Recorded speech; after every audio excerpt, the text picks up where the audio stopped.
Sahara Desert, not only the largest but also one of the hottest deserts in the world, if not Africa, holds a captivating beauty and terrifying vastness. While nothing grows in the Sahara, it still plays an important role in the ecosystem. Every year, nutrient-rich dust particles and the winds move from the Sahara to the Amazon rainforest. In order to have those forests, we need the Sahara Desert. But something is changing. Sahara is expanding, and this is not good. According to research, the Sahara's expansion might be closer to 10,000 square kilometers per year. Sure, the Sahara has a role in the ecosystem, but its expansion of such a large area of farming land of Africa every year is catastrophic. If it continues, our ecosystem might totally collapse. And that's why the United Nations has taken this matter into its own hands. With advanced techniques, the latest machinery, and the assistance of the locals, they have found ways to hold back the Sahara Desert from further spreading. In this video, we will talk about those methods or techniques that are helping us to keep the desert from expanding. Before we move on, make sure to hit the like and subscribe button to get notifications on our latest videos. Let's begin. Why is the Sahara Desert expanding? Before we dive right into the farming methods, it is important to know why the Sahara Desert expands and how it can impact the ecosystem. One main factor is global warming. As we all know, the temperature of the Earth has risen a lot in the past few decades, and it continues to do so. Since trees are essential for lowering the temperature and bringing more rain, cutting them down is only going to heat up our planet. And we are cutting down billions of trees every year. So when there is a higher temperature and less rain, the land dries up, which means it won't grow anything and will eventually turn into a desert. But this is one factor. Expansion of the deserts is a natural process, commonly known as Hadley circulation. So, what is this Hadley circulation? The scorching heat of the sun is not the same for all the regions of the globe. Some places get more intense sun than others, and the equator is that line across the globe where sun strikes the hardest. So when the sun is intense on the equator, it causes the hot air to rise up along with the moisture from the land. As it rises up to a higher altitude, it cools down and eventually loses all its moisture, which means it rains. This usually happens in rainforests. So, after losing its moisture, what is left is cold, but dry air moves towards the north or south sides of the equator. The Sahara Desert and the nearby areas are approximately 20 miles north of the equator. When the dry air reaches there, it again sinks down into the land, but it has no moisture this time. So, no rain and no moisture in the air causes the land to dry up. The dry air brings drier conditions to previously semi-arid regions bordering the Sahara, causing them to desertify and the Sahara to effectively grow in size. Surely it is a natural process, but the rising temperature of the earth and careless usage of water by the locals has only accelerated it too much. Besides this, overgrazing of cattle and the deforestation of these areas have also played a significant role in turning these lands barren. But now the big question: what are we doing about it? Let's talk about how the UN is holding back the Sahara Desert and how is it working.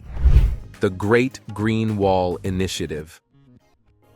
This initiative, started by the African Union in 2007, has been the biggest contributor to stopping the Sahara so far. The vision of this initiative is to create a long line of green barriers of trees and plants. This green barrier is being created in the Sahel regions of Africa and will isolate the Sahara Desert from the rest of Africa. As you can see, image, the Sahel is spread across Africa and separates the rest of Africa from the Sahara Desert. But the Sahel itself is a fertile land that is prone to turning into a desert. That's why the Great Green Wall has been building on it since 2007, to not only protect the Sahel, but also the rest of Africa. This green wall stretches from Senegal in the west to Djibouti in the east, covering the whole area of Sahel. So how are they building this long line of trees and vegetation if nothing grows there? Let me explain. The areas of Sahel that are nearby to the Sahara Desert are oven-baked by the sun. It means the land has gotten hard as a rock. There is no way anything can grow there, not only because it does not have enough water, but also because the land is way too solid. So the two challenges that are being taken care of right now are softening the soil and managing the water. When the soil is loose and the water is there, it is easier to grow anything here. So here are some of the top methods that are being used for these two purposes. Half-moon structures. First of all, credit to the locals who work their sweat off to dig this hard land with shovels to create these half-moon structures. The purpose is not only to loosen the soil for vegetation, but also to gather the water here coming down the slopes of the rainforests. These structures are all across the region where the Green Wall Initiative is taking place. So how do these half-moon structures work? During the rainy season, water flowing down the slope gets captured by the half-moon. The open ends of these structures prevent the water from rushing past, instead directing it toward the center of the crescent. There, the water collects in a small depression and soaks into the ground. This creates a little reservoir of moisture right where it's needed most around the roots of newly planted trees. These structures can absorb enough water that it will be enough for the coming generations. Think of it like giving your tree a personal water cup. The collected water helps the tree roots grow strong and healthy, especially during the dry periods when rain is scarce. This increases the tree's chances of survival and allows it to thrive in the harsh Sahelian climate. So, these half-moon structures are like little water catchers, helping trees get the vital moisture they need to grow and turn the dry land a bit greener. It's a simple but powerful technique that contributes to the success of the Great Green Wall Initiative. Zai pits. These are other digging structures that are used to prevent the land from turning into desert. So, what are these pits? They are small dug holes in the shape of the planting pot, except they are dug directly into the land. While half-moon structures serve the purpose of holding water for the soil, Zai pits fulfill the other requirements to keep the land fertile. Locals use the same tools they use for the half-moon structures, but these Zai pits are way easier to dig because of their small size. Their size usually ranges from 20 to 30 centimeters, just big enough to hold a seed and then a plant that sprouts from the seed. These Zai pits are usually filled with compost after the seed is sown, and this is where they do their magic.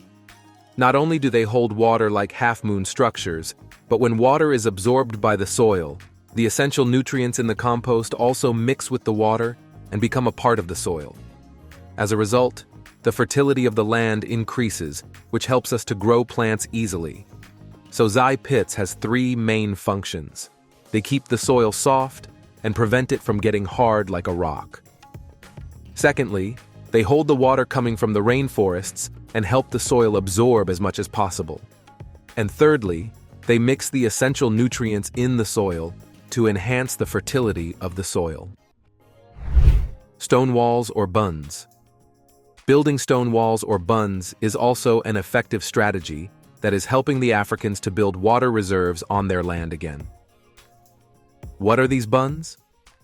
Consider them like the structure of a speed breaker. However, they are used to stop water from moving away. To put it simply, during the rainy season, the water flows from the land. But, because of the hard land, not much of it soaks up in the soil. Instead, it takes away the remaining nutrients within the land with it. So these stone walls, or bunds, are built so the flow of water can be stopped. The locals build these bunds in various structures at any place required. These walls are usually way longer in size or sometimes bigger in size to ensure they act as a strong barrier to hold the pressure of water. They are also used with the half-moon structures. While these structures capture enough water, these walls ensure the remaining water does not flow away from the structures.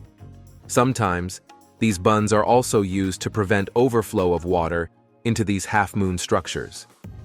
Besides these three main methods, there are many other techniques that are being implemented in the Sahel region in order to prevent the Sahara Desert from spreading. The building of microdams at several places has also played a crucial role in the water retention for the soil. These dams are usually built by the African locals, with local materials like stones and earth. These dams have allowed many farmers from all over Africa to return to their barren lands and begin farming there again. Besides dams, there are many ancient farming techniques being used that are passed down from generation to generation.